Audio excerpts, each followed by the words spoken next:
నిడమానూరులో దారుణం చోటు చేసుకుంది. రావిరాల సాయమ్మను ఆమె కొడుకు శివకుమార్ కత్తితో గొంతు కోసి హత్య చేశాడు. అనంతరం అదే కత్తితో పొడుచుకుని శివ ఆత్మహత్యకు పాల్పడ్డాడు. ఈ రోజు తెల్లవారుజామున ఈ ఘటన చోటు చేసుకుంది. ఏడాది క్రితం శివకు వివాహమైంది. ఇటీవలే భార్యతో శివ విడాకులు తీసుకున్నాడు. శివ మానసిక స్థితి సరిగ్గా ఉండదని బంధువులు తెలిపారు.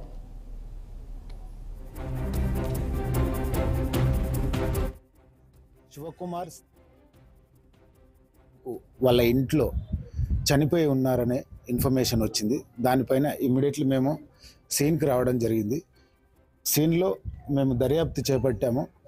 ఆ ఇన్ఫర్మేషన్ క్లియర్గా ఎంక్వైరీ చేసిన తర్వాత మరణానికి గల కారణాలు తెలియపరచడం జరుగుతుంది.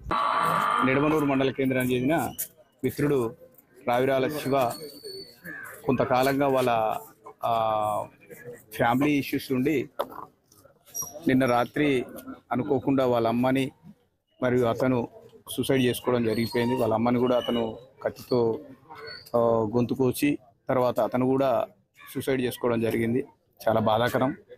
రావిరాల శివ కొన్ని రోజులుగా ఇతనికి మానసికంగా కొంచెం ఇబ్బంది ఉన్నది. అదంతా మాతోటి షేర్ చేసుకునేవాడు.